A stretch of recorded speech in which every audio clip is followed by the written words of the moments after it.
And then I'll do the analog for the quaternions. So we have a metric, a complex structure, form omega, associated with complex structure. And this was called Kähler. So several conditions. If and only if number j is 0, if and only if number omega is 0,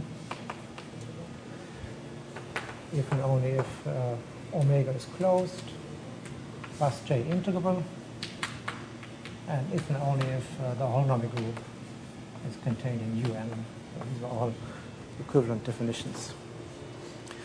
Then we also proved that the holonomic group is contained in SUN, if and only if Ricci curvature is equal to 0, is that equal to 0. So these were called Calabi-Yau manifolds.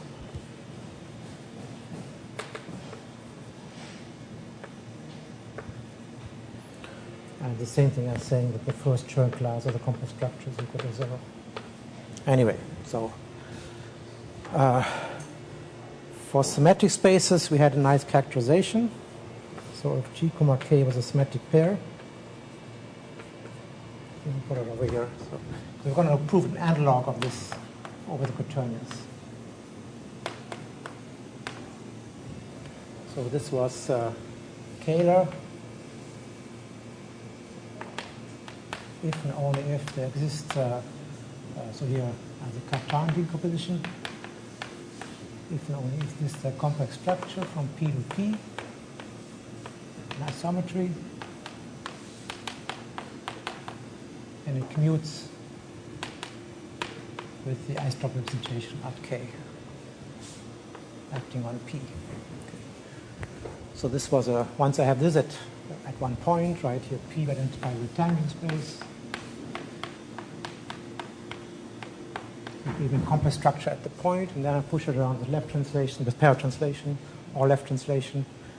Turns out to be the same thing that gives me a Kähler structure, and conversely. Another thing we proved, for example, is that G mod K is Kähler. So actually, so this historically it's called Hermitian symmetric.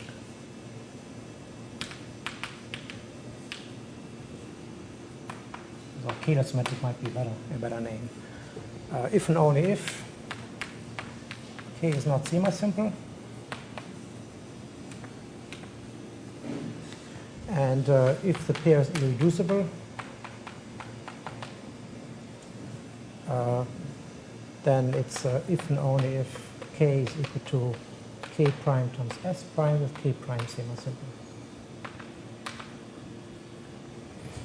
So this we can easily recognize in all the symmetry space we discussed. So one can easily write down all the Hermitian symmetry spaces. And even complex structure then is unique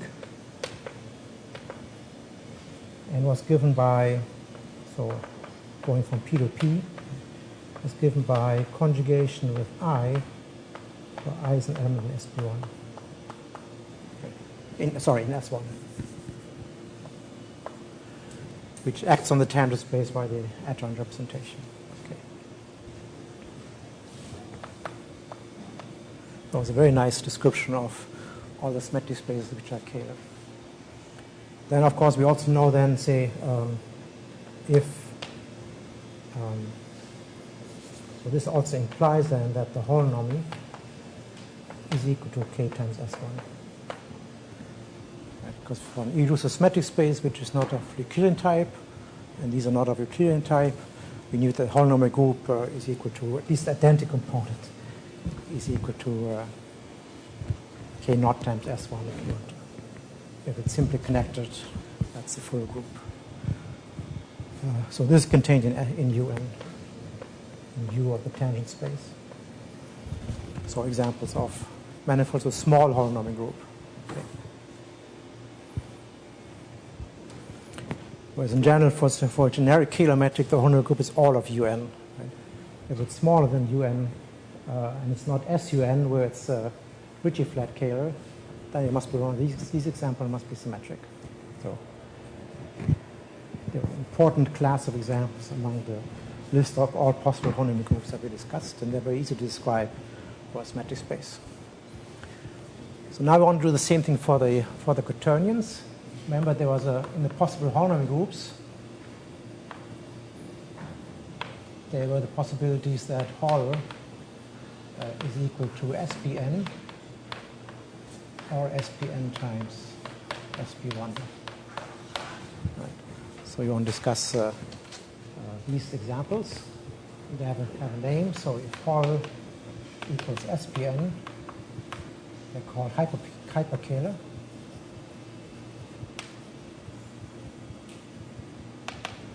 And if Hall is equal to SPN times SP1, or say contained, let's say contained, they're called quaternic.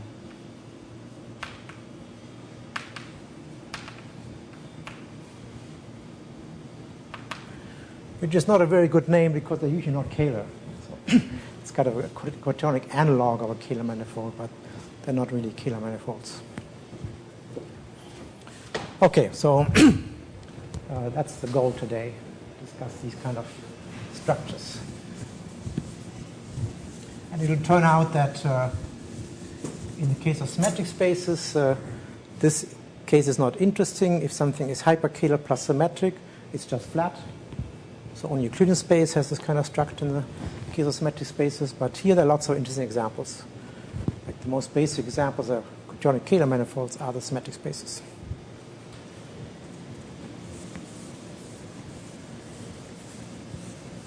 There's a conjecture that in the compact case, that's all. There aren't any others. We'll discuss that later. So first, let's remind ourselves how SPN times SP1 acts. So this acts on Hn via a vector V goes to AV times Q inverse. A lies in SPN and Q lies in S1 in SP1. Notice that I put a dot here, but not a product. This is a convention that one always does, because it's not a direct product. Right? If I take, pardon? You quotient out minus identity. Minus 1. Minus identity minus 1. So if A is minus identity, and Q is equal to minus 1, this acts trivially. Right? And they cancel each other out here. So this really means, if you want to write down explicitly, SPN cross SP1 divided by minus identity and then minus 1. But you usually see it written down in this form. The dot product always means this. If a dot product of two groups inside a bigger group always means a cross product divided by some group or a subgroup at the center. So it's this group only up to covers. Because often it's very inconvenient or tedious to write down the exact group that I have to divide out by for this to make sense. And it's usually easy from complex to figure from the context to figure out what's the kernel of the action, what we have to divide by. Okay. So let's first look at this case where it's hyperkähler.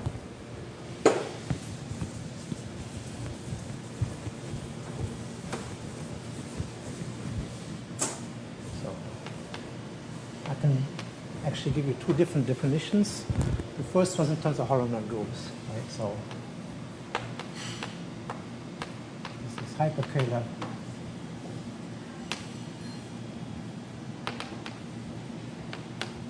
if all contained in SPN. So I have to identify the tangent space at my point where I take the holonomic group with Hn. So at one point, particular manifold must be 4 n-dimensional. Then I can identify the tangent space with Hn in many different ways, in principle, right? But there exists an identification such that the holonomic group acts with matrix multiplication on the left, right? So just an SPN is just matrix multiplication. B goes to AB.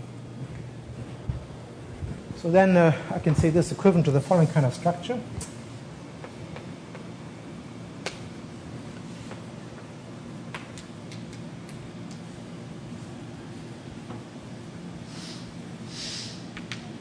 if and only if there exist compressed structures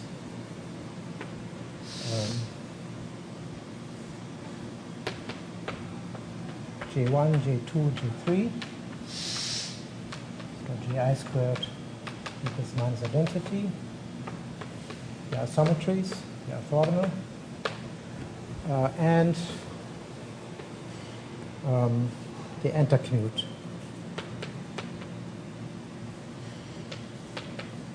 So J1, Ji, Jj is Jj, Ji, if I is different from J. And then J1, J3 is J1 tensor D2. So like the quaternions. Right? So I have a set of 3 compressed structures which behaves as far as composition is concerned like the quaternions. Right? And now comes the important addition, the compressed structures are parallel. Okay. So 3 parallel compressed structures.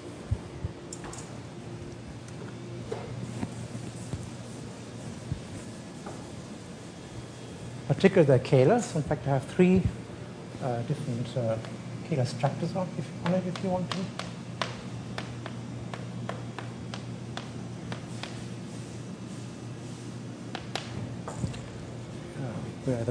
The same metric, so calar with respect to the same metric, but for 3 different parallel compressed structures. That's much, much stronger than being calar, and it's fairly rigid. To make this plausible, remember that SBN sits inside SUN, SU2N, inside SO4N.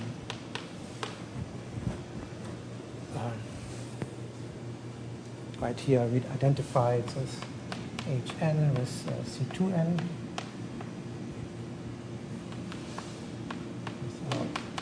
Canonical identification, where I took U comma V into U plus JV. This as an identification, and then if I took a matrix A in SPN, I write it as B plus JC. C is not a great name, right? B plus JB, B and D complex. And then the embedding was A goes to BD minus D bar transpose B bar, minus D transpose B bar. And this was then in SU2N. So first, this is how we embed it into U2N, but then it has a special property. The term is actually equal to 100 SU2N. Remember, this SU2N mod SPN was one of our examples of a symmetric space. So we've seen this embedding lots. In particular, this implies then. So now the holonomy sits inside SPN, so the holonomy also sits inside UN, U2N. And this implies that the Ricci code is equal to 0. So it's Ricci flat. So special examples of Ricci flat manifolds, of what we call Calabi-Yau manifolds. They're a very special kind of Calabi-Yau manifolds. So let's prove the proposition. That's not so hard. Why are these things equivalent?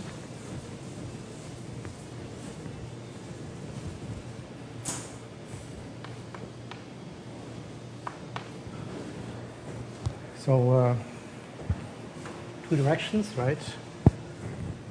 Containing SPN must implies that there are 3 such things, and conversely, 3 thus complex structures implies that you're an SPN. So the idea is very easy, right? So let's do this one first. All sits inside SPN. That meant the tangent space identified with HN. And then I can let the 3 complex structures be right multiplication by I, right multiplication by J, and J3 right multiplication by K. Right. As endomorphisms from HN to HN. principle. The holonomic principle. So now, this is at my foot point, and now I say define Ji on the whole manifold M by pair translation.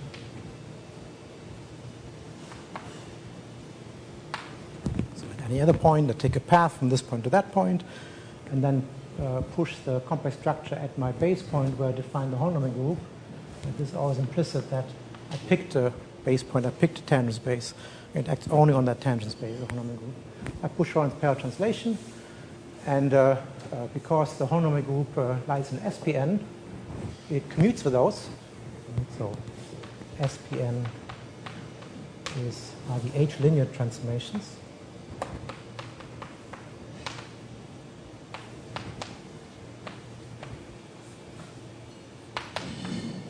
Hence, the commute with the complex structure Ji as a right multiplication by ijk. Okay.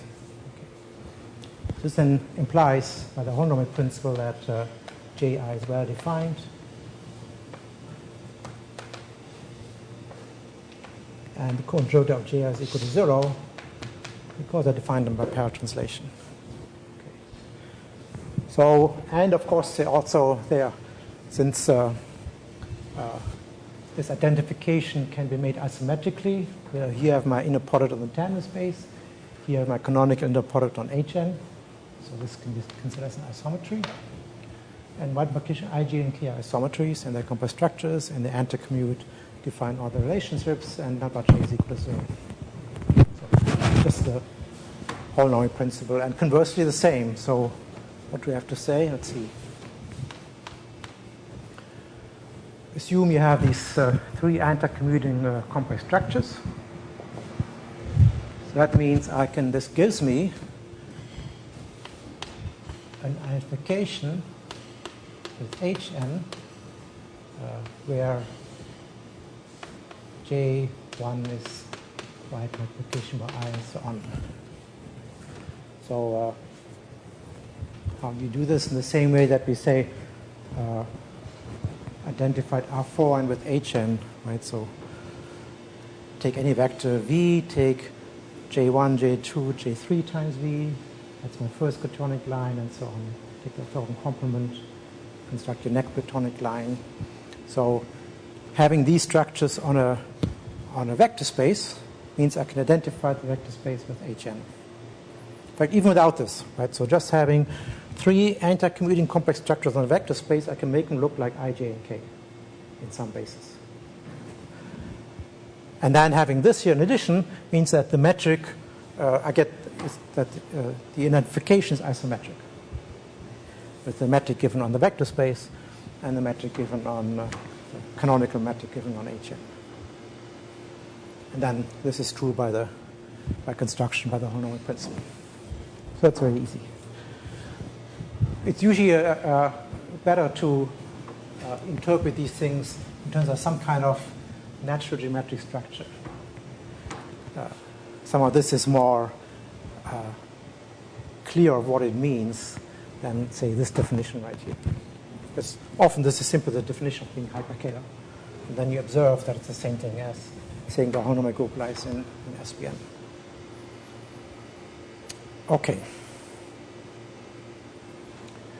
What can you say about such manifolds?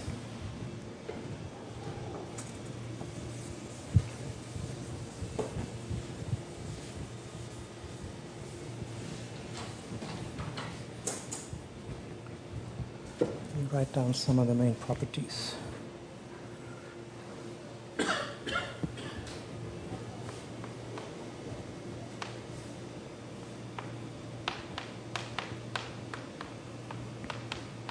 This is hyperkähler. This implies the following things. So A, we already saw that Ricci is 0. So they are Ricci flat manifolds.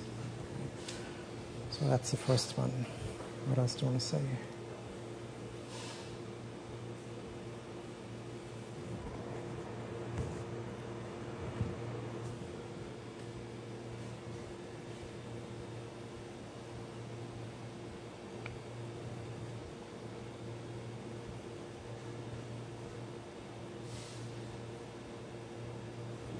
to here. I don't want to discuss too much. Let's see part B. If M is symmetric, then it's isometric to Hn. So Hn is, say, the most obvious example of something that's hyperkähler. Right? When I have Ri, I, J, R, K are defined globally. Like the whole number group is trivial, right, for the flat metric. So it's certainly contained in SPN. So it's hyperkähler. Up to K or something, or Directly.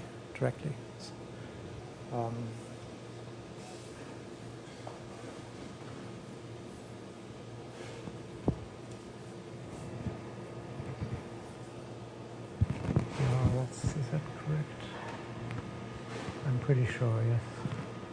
So to relate this, like this is very easy, I claim. Because I can write down the Ricci curvature for a symmetric space, which is one of those exercises. Let me just explain this, make it plausible. Right? This was a symmetric pair. G is equal to K plus P, as usual. P is a tangent space, and then the Ricci curvature on P. And what we did this exercise already, so you're supposed to compute the Ricci curvature. And in fact, it's simply the Killing form of G restricted to P. So maybe that's the more precise exercise that you're supposed to do, that Ricci is just a Killing form. So this implies that, well, if Ricci is equal to 0, right, because remember, hyperkähler implies Ricci is equal to 0, because SPN lies in SU2n. This implies that B restricted to P is equal to 0, and that means it's of Euclidean type.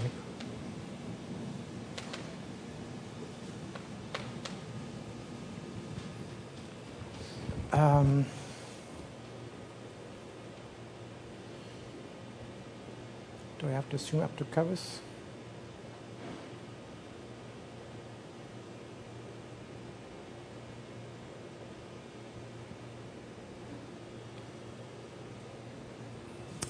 Yes, actually I do. Sorry, so you're right, up to covers. So of course, if it's a clear implied, this in case it's isometric to Hn. Right, first to R4n, because this implies a curvature is 0, the sectional curvature is 0. Right? In fact, a simpler connected symmetrics are Euclidean type with isometric to R4n. But now, of course, here I also have right multiplication by ij and k, so it must be isometric by Hn. So I claim there's subcovers. I'm pretty sure there's subcovers which are also symmetric. So groups that act on Hn via quaternion linear representation, I think. Anyway, so this is certainly, this is clear. Right? This is, follows from this exercise you're supposed to do.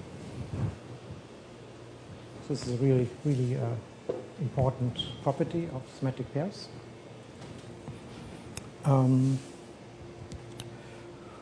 One more property C, if M is simply connected, if M is compact,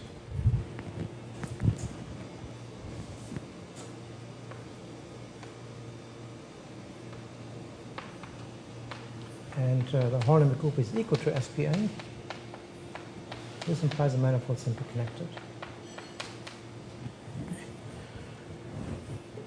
Of course, for Euclidean space, in this case here, the whole number group is trivial, right? So I can't apply that to say that it has to be Hn. But if it is SPN, then it's simply connected.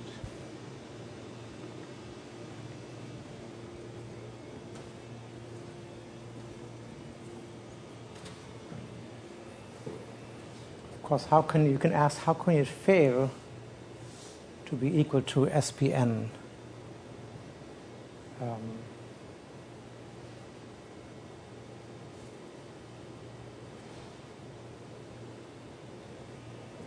Well, we have a list of all possible holonomic groups, at least say in the case of a simply connected complete manifold. We showed, well, it's either a symmetric space. Well, symmetric space just means it's Hn, trivial example, right? Or it's the holonomic group acts transitively on the sphere, and then we have a list.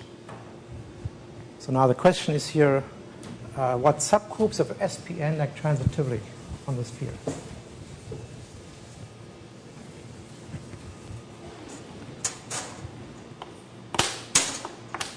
So if all contain SPN but not equal to it, what are the possibilities?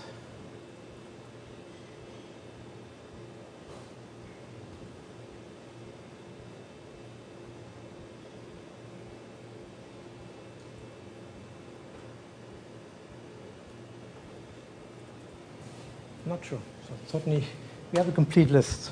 Right? So one can try to look at the complete list and see which ones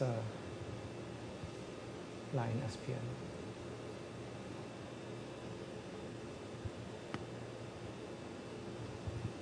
It could be only the trivial one.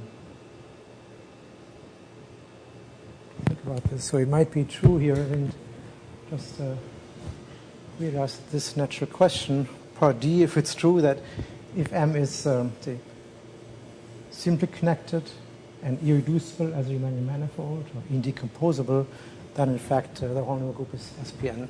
That might be true. Because then I have to assume simply connected, right? Because remember, in our Durham decomposition theorem, this was true for complete simply connected manifolds. And then for the irreducible ones, we wrote on the classification of holonomic groups. Okay. These are some general properties. Do we have any sample of SPN as a candidate? Yes, so let's look at examples. Besides HN, right? So HN is an example.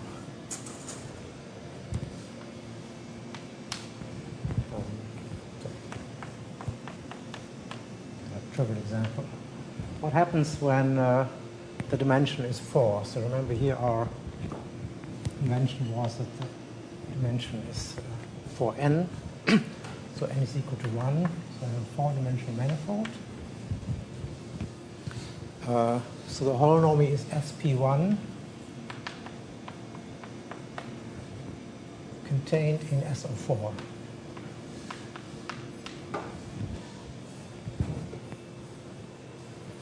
Which acts on R4, so identify R4 with H. And SP1 acts by right multiplication.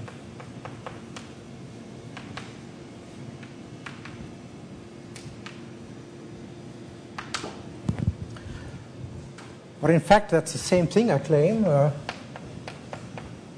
as SU2. SP1 is SU2. In fact, under this identification, remember, so SPN generalize in SU2n. That's what we discussed earlier. And when n is equal to 1, SP1 and SU2 are the same thing. So I get a quality. So I get a quality here if n is equal to 1. So that means in dimension 4, hyperkähler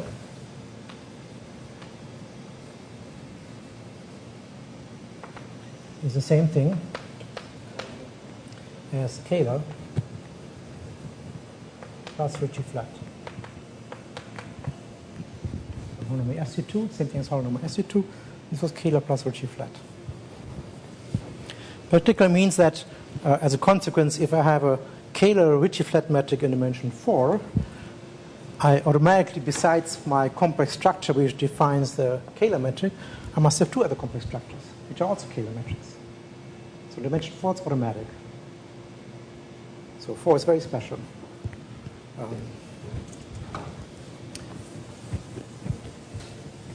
Example dimension 4 is what are called K3 surfaces. So one way to define is, for example, as a solution of a polynomial inside CP3. So look at CP3 in compass coordinates. So this is defined. Compass coordinates are 4 components, compass lines in C4 in CP3. And I just write down the equation in those compass coordinates, Z1 up to Z4. This means, so real, if I think of this as real, this is real 6-dimensional. This gives me 2 conditions, because it's real imaginary part, so I get something real 4-dimensional. What's a 4-dimensional manifold inside CP3? Well, let's check it's a manifold. That's not completely obvious, right? And this is a, so I have a, on CP3 I have my canonical Kähler metric. This is a complex submanifold. Every complex submanifold of a Kähler manifold is a Kähler manifold. This is a very natural complex structure on it. And I can modify this by taking any, Z to the 4th. If I take any homogeneous complex polynomial of degree 4, and I do the same thing, I get topologically the same manifold, but a different kind of complex structure and different Kähler metric on it. Any polynomial? Any polynomial. Such that the solution is smooth. There's a small condition on the polynomial that is set equal to 0, the solution is smooth. So. Almost every. Pardon? Almost every polynomial. Right. And there's a theorem that so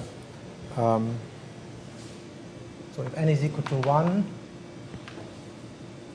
hyperkähler, which is the same thing as Kähler plus Ritchie flat, plus simply connected, it's a diffeomorphic to a K3 surface. In fact, as long as I allow here any homogeneous polynomial, it's actually even holomorphic to a K3 surface. So these have been studied a lot.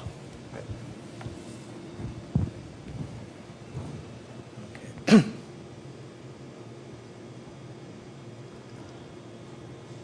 So, a word of caution.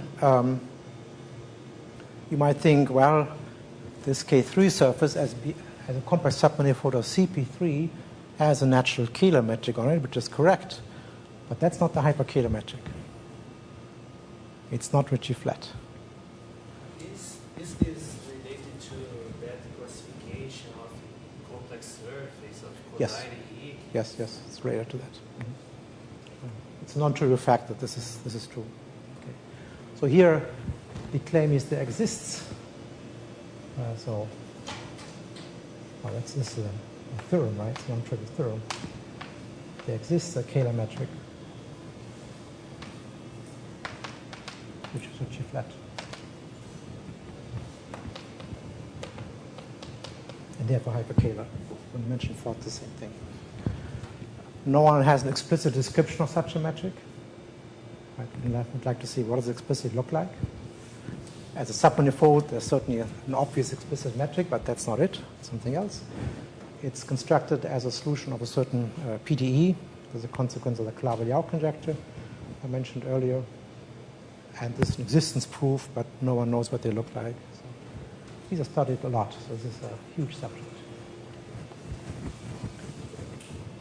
In higher dimensions, there also exist examples. So there exist compact examples.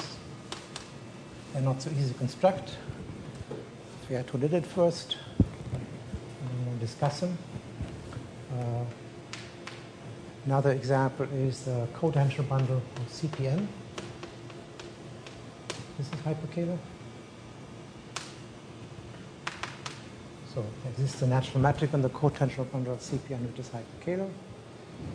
And then another example that fits into what we discussed earlier in the semester. Let G be a compact Lie group.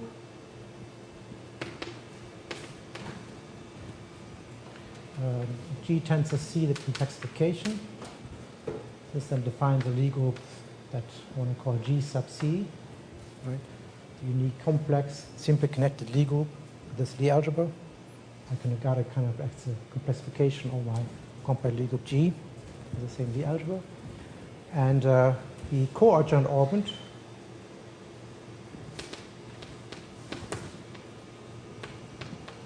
of GC in G tensor C is hyperkähler.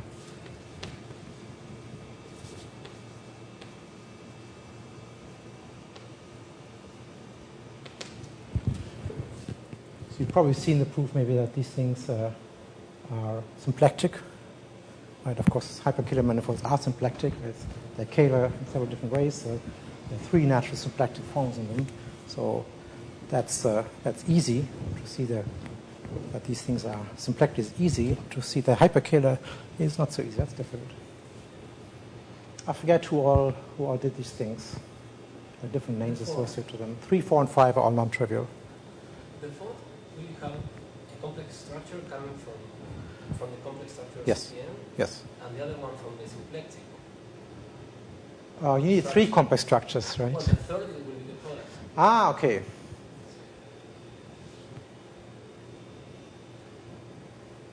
That must be true, yes. And the inner product is probably the natural inner product that one gets on the cotangent bundle of CPN coming from the canonical metric on CPN, would be my guess. So I didn't look it up. This is due to Calabi. Maybe I should look it up for next time to make sure it's a natural metric with the natural complex structures. But at the moment, let me say I'm not quite sure, but certainly that's a good guess. Okay. On the other hand, such things are never symmetric spaces unless it's Hn. So that's all I want to say about it. And constructing the example, like I said, is non-trivial. So if you look at any of the books on holonomic groups, they usually discuss construction of these examples in detail. More interesting for us is the next case of the holonomic group, which was bigger. So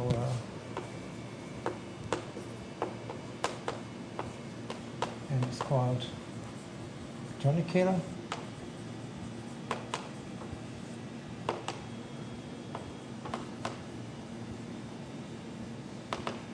If the holonomic group is contained in SPn times SP1.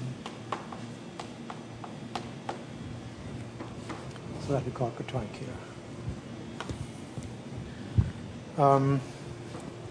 Well, I already told you earlier how this acts on the tangent space. So implicitly, I'm assuming that the tangent space at a point, first again, must be 4n-dimensional, can be identified with Hn such that the action of the holonomic group acts like the action of SP and SP1 on Hn.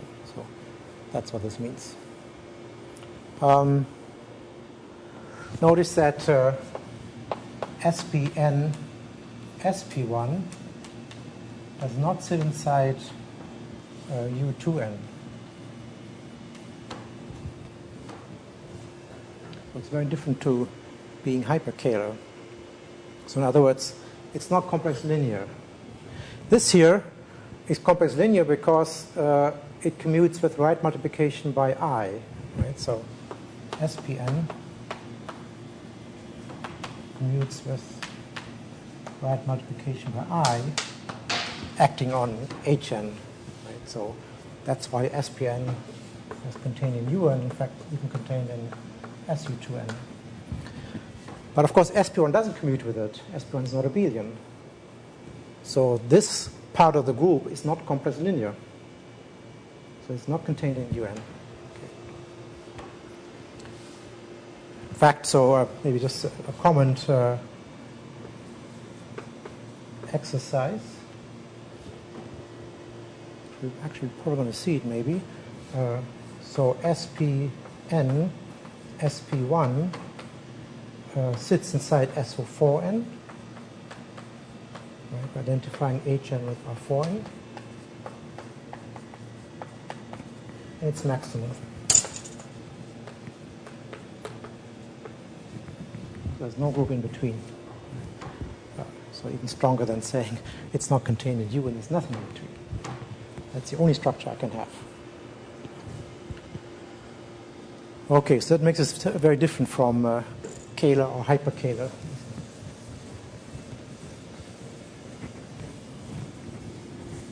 In fact, you can see also that it's very different because what's the most basic example? The most basic example is HPN. Remember, this was a symmetric space.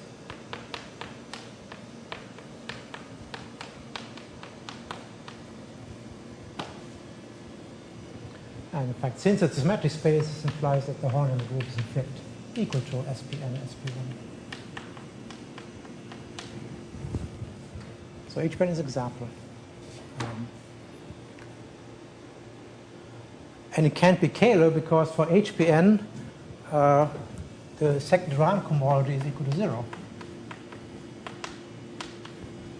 That means it's not Kähler. Because the Kähler form would be something non-zero in the round cohomology. So hyperkähler in general does not imply Kähler. Okay. Do you know what the cohomology of HPn looks like? The cohomology of HPn, what does that look like?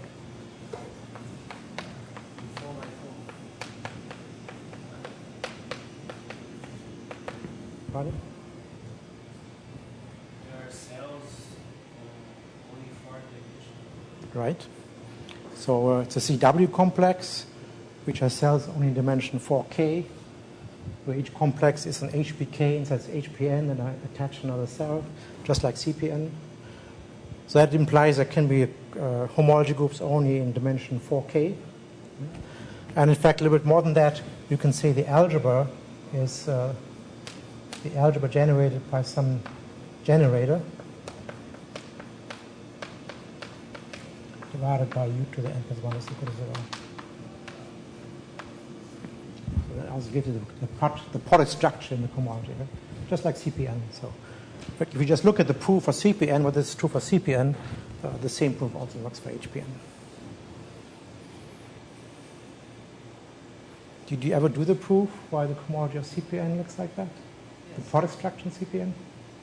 The complex has boundary operator on trivials. That gives you the groups. That gives the groups. This here is as a ring. So the cohomology also has the cup product structure, so it's a ring. So the products of the generator gives you all the other generators and all the other groups, right? By induction, we already know. Yeah, you do it by induction, like for CPN. So same proof for CPN also works for HPN. So this is the topology. Just as maybe an aside, this reminds me of following. So there's one more space like this, the Cayley plane, right? Also a symmetric space. And here it turns out the ring is equal to also generated by an element, but now U lies in HA, which is isomorphic to Z, and divided by U cubed is equal to 0. So the dimension of the Cayley plane is 16. This was also a symmetric space of rank 1. The symmetric space of rank was spheres, CPN, HPN, and the Cayley plane. So the Cayley plane has the same kind of structure. It's a CW complex with cell dimension 8 and dimension 16, only 2 cells. Another question. What did fail for Cayley P3? What? What fails for the Cayley space? Okay. You told us already. What fails is there are no Cayley lines.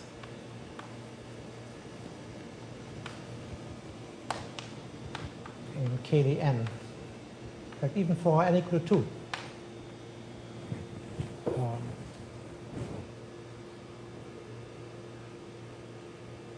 I say n equal to 3, I guess. No, even for n equal to 2. And the reason it's not associative, that's what makes it go wrong. So what would a Cayley line be, right? So here I take a vector u in Cayley Cn, and then the Cayley line would be Cayley numbers multiplied by u. So the Cayley numbers act on this. This is a vector space of the Cayley numbers. Take a vector, multiply by Cayley lines. This would be a Cayley line. Then the set of all Cayley lines would be my projective space of the Cayley numbers. That's how I define CPN and HPN. This doesn't make sense because if I take a vector v prime inside here, then Cayley numbers times v prime is not the same thing as Cayley numbers times u. right? Because of, if I take something in here, multiply with another Cayley number, it's not associative. In fact, the Cayley lines intersect in general. So if I take a look at, I could define Cayley lines, they make sense by definition. When you do that, they intersect. It doesn't define the decomposition for you.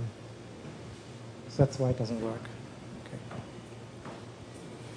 There's another theorem, that's a topological theorem, which is famous, which says that if I have, say, n is a manifold, let's not write down the dimension, such that the cohomology of M, even just with the two coefficients, looks like that.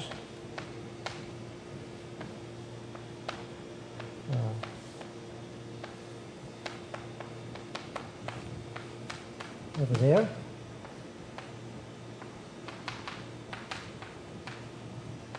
So that kind of structure that we saw for C-plane, H-plane, Cayley numbers, that implies that n is equal to 1, 2, 4, or 8. Sorry, k, the dimension of the generator. K is the dimension of the generator. For CPN is 2, for HPN it's 4, for KLM is 8. For RPN it's 1. RPN also has a structure. And if k is equal to 8, in fact only the Cayley plane works. So L would have to be 3.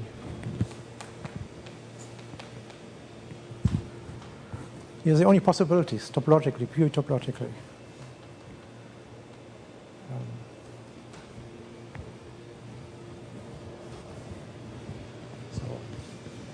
This was a conjecture for a long time. And it's only a compact manifold. Compact manifold even works for CW complex. So for CW complex, it could even be that as infinite order, L could be infinity. Right? That's included as a possibility. Then I also have to say 1, 2, 4, 8, or infinity. So this is true for CW complex, compact or not. Okay, so it's we probably need less than a CW complex, but certainly it's true for CW complex. It's a very general statement. That was the first success of K-theory.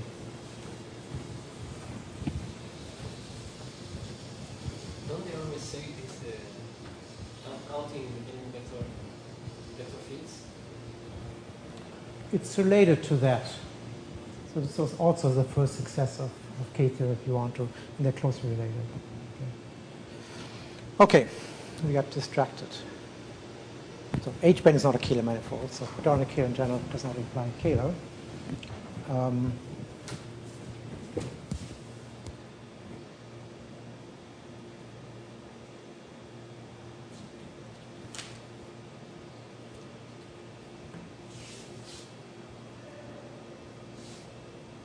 Before I go on, let me just quote some general theorems, which I won't prove, just to put it into context a little bit.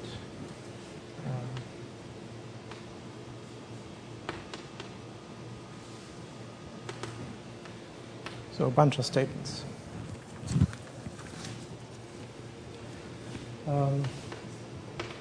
Which equal to 0 if and only if M hyperkähler.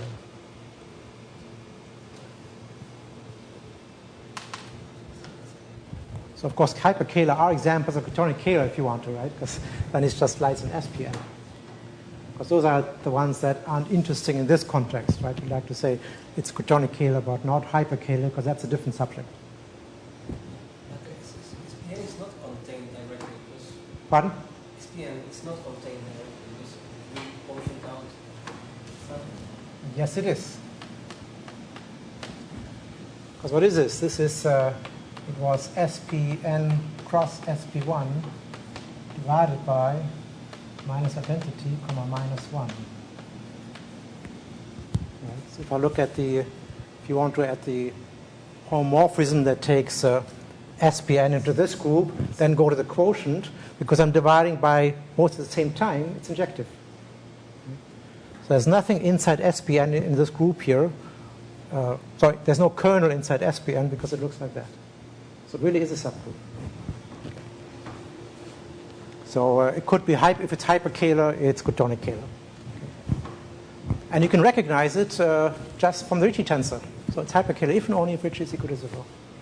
Because we already saw this direction, right? So this hypercalar we saw implies Ricci equal to 0, but the converse is not obvious. Okay. B.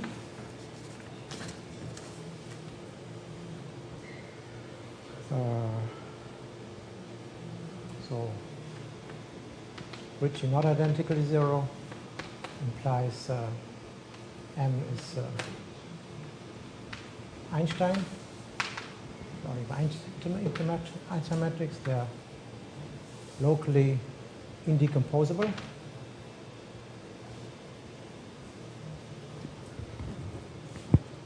Particularly, it says that's something different, say, from calar and hypercalar. If I take two manifolds which have the property, the product doesn't.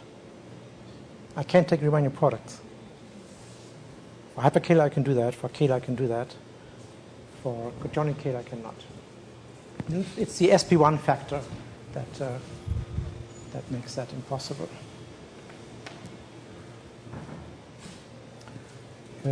Furthermore, so and maybe let's put it here. And SP1 is contained in the holonomic group. So right here, polynomial group contained in SP1, SPN SP1. Ricci non-zero means it's not in SPN, but it could be in SPN times U1, I claim. So this, if you want to, this statement right here is the same thing as saying that if all contained in SPN times U1, then all is contained inside SPN. But this was one of the transitive actions on spheres, or transitive, but this cannot be a holonomic group. So unless you're in the Ricci flat case, this SP1 factor must be contained in there. What else?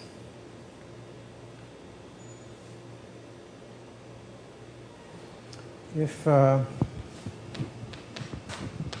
Ricci is positive, this implies it's simply connected. Also implies that the odd Betty numbers are 0. In fact, there's a lot of consequence for the topology.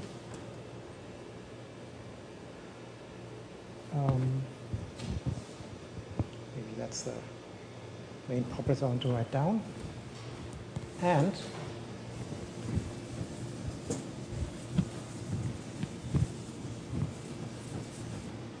conjecture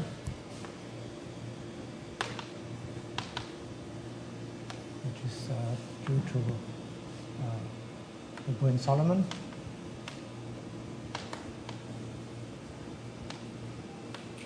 Which says that M Cotonic calar plus Ricci positive implies M is symmetric. Is a symmetric space, which has the structure of being Cotonic calar. And we're going to study those. Right. So this has been a long-standing open conjecture, maybe 20 years old, that in fact, in this case here, Ricci positive, they're very special. They have to be, it has to be a symmetric space. Was proved in dimension 8. This is yes, to prove. Dimension bigger than 8, it's open. So dimension 12 would be the next case. There were some papers who claimed that it's correct in dimension 12. But it turned out the proofs were incorrect, false. It's still an open problem. What Lebrun did prove, so there's another thing that's known about this.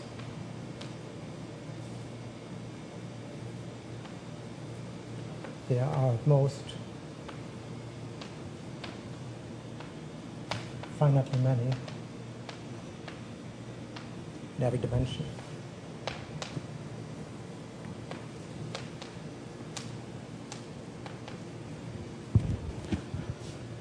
But it's still open whether it's unique. I'm going to discuss these probably on Wednesday. I don't think I'll have too much time today to do that. There's a beautiful theory of Quaternion Kähler symmetric spaces, which is kind of analogous to Hermitian symmetric spaces. And so they're the main examples of Quaternion Kähler case in the case where Ricci is positive. So remember I said it's an Einstein metric.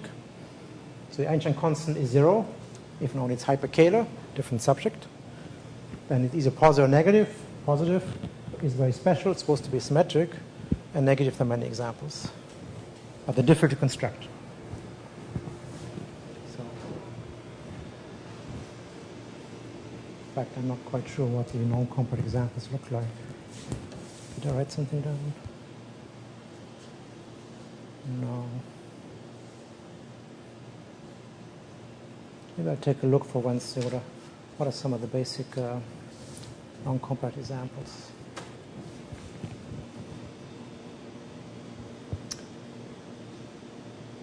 Okay, so that's what I want to review about general statements about Quaternion Kähler. Well, maybe I have 10 more minutes, so let me discuss one more important concept, and then next time I'll go to symmetric spaces.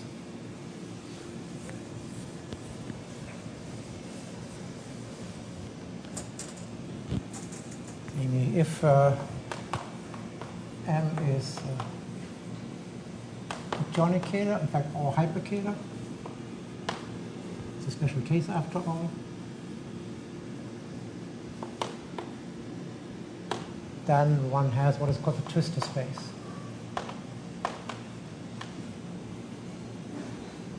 So let me explain what the twistor space is, because that's very easy to explain, which kind of relates this kind of Quaternion Kähler object to something, to an actual Kähler manifold on a different manifold. Before I do that, maybe, I forget if I mentioned that already, there's no good analog to quaternion manifolds in the sense that you would define complex manifolds because of the following proposition. But you'd like to say, well, what's a quaternion manifold? It's something that's locally homomorphic to Hn, and the coordinate interchanges are H linear. This would be a quaternion manifold. Well, that's not good. Following theorem. So just a local result. Say I have an open set containing Hn, F from U to Hn, such that the derivative of F at P for all P in U is H linear. This is derivative goes from Hn to Hn, it's just a vector space. So I can say, well, derivative is H linear, just like for complex manifolds. Well, this implies F is linear. So there aren't any holomorphic maps in the sense of complex geometry. So that's not a good idea. Also kind of explains why quaternion Kähler manifolds are so much more special than Kähler manifolds. But all these properties that are down here, there's nothing analogous for Kähler manifolds. Locally indecomposable, that's certainly not true. It's automatically Einstein. Right? Kähler plus Einstein is a very special kind of Kähler metric. In fact, one looks for those, they're difficult to find. Right? Here it's automatically Einstein. They're very rigid in a way. And of course, this conjecture also says, wow, in the positive case, there is only the ones which are symmetric. So this is a very rigid structure. Quaternion Kähler is a very rigid structure as opposed to Kähler. Okay. Which also means hyperkähler is also a very rigid structure. And if, in a way, this explains a little bit why there shouldn't be some kind of flexible concept like Kähler. Not sure how you prove this, actually. But so this was just the side. Twistor space. What's a twistor space?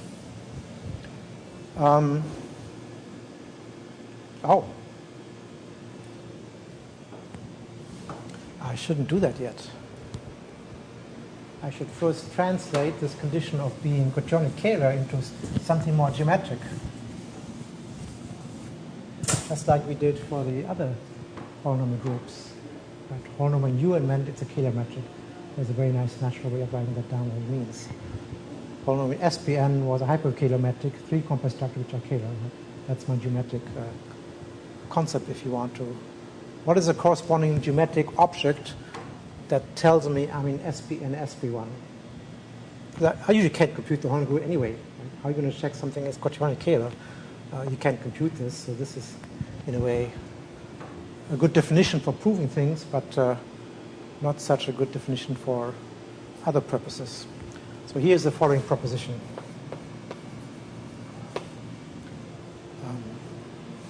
So M is quadratic Kähler. If and only if I have the following.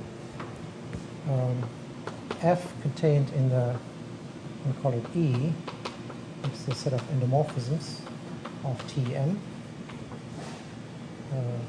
If there exists, if and only if there exists a smooth subbundle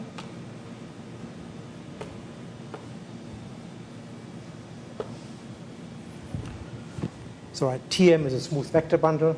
Right, set of endomorphisms from Tm to Tm is another vector bundle. So there's a natural manifold structure in this. So the fiber over a point is a set of all endomorphisms of the tangent space. That's a vector space. So it's a natural vector bundle. Now I want F to be a subbundle such that locally there exists orthogonal complex structures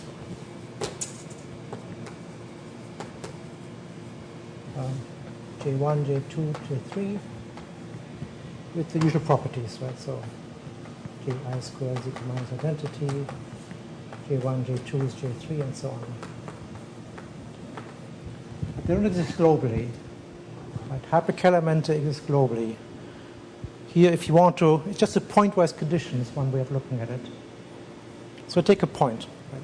F should be three-dimensional. So a particular dimension of F is equal to 3. So I have a vector subbundle of this vector bundle whose fiber is three-dimensional. The fiber should be spanned by endomorphisms, by 3 endomorphisms. So I can find 3 endomorphisms with J1, J2, and J3, which satisfies the usual commutation rules for complex structures. And, so now comes the condition, and F is parallel. So that's my relationship now to the remaining metric, which is kind of analogous to the Kähler condition that says that omega is parallel. But in general, as we saw, these things aren't Kähler. You can't expect a complex structure which is Kähler. So what does it mean for F to be parallel? Well, there's 2 ways of expressing this. So i.e.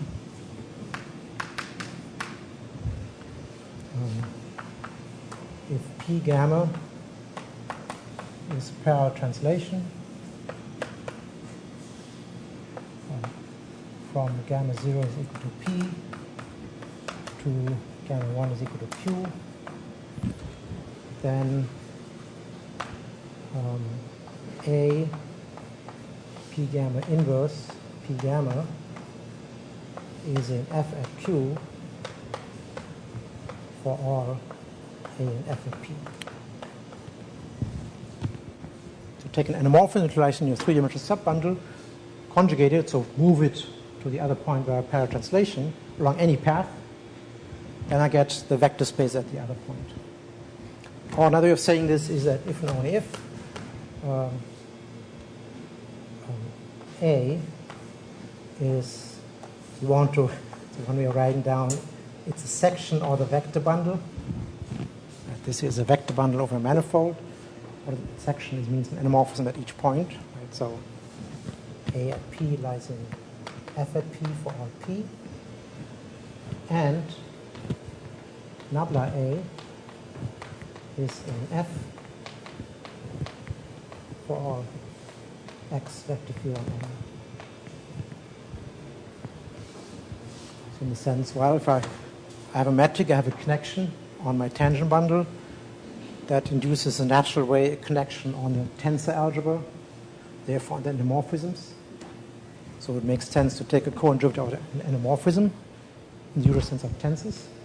And it should take a section, the coherent derivative of a section should again lie in the same vector bundle.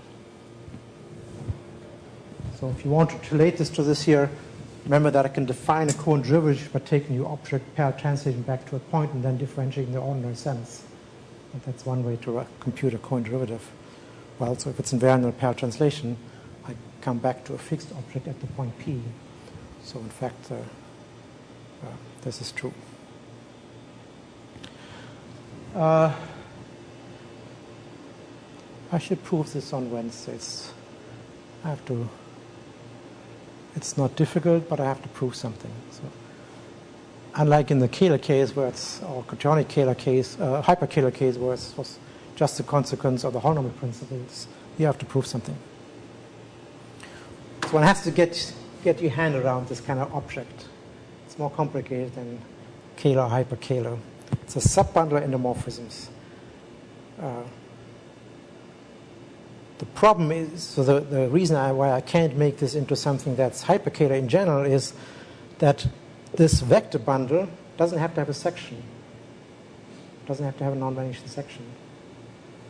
If it had one, this could be my complex structure. Then the manifold would have a complex structure if it has a section. But in general, these quaternion Kähler manifolds don't even have any complex structure, no matter what, metric or not, Kähler or not, any complex structure. So the abstraction to the existence of a complex structure for these manifolds. And the reason is that this bundle can be complicated such that it has no section. Okay.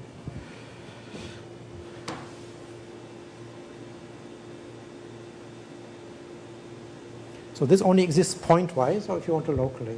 But it's not well defined. I can't talk about J1, J2, J3. They don't exist globally. But there exists the basis of the endomorphisms that looks like that. There's no natural choice for the basis. Okay, so that's what this structure is. So I'll talk about that a little bit more on Wednesday, and then once we have this description, it's going to be easier to discuss symmetric spaces which are quaternion Kähler. There's a whole list of symmetric spaces that are quaternion Kähler, and one should understand what they look like. Okay. Next week, I think Wednesday is a holiday, someone told me, some kind of a holiday. Yes. Wednesday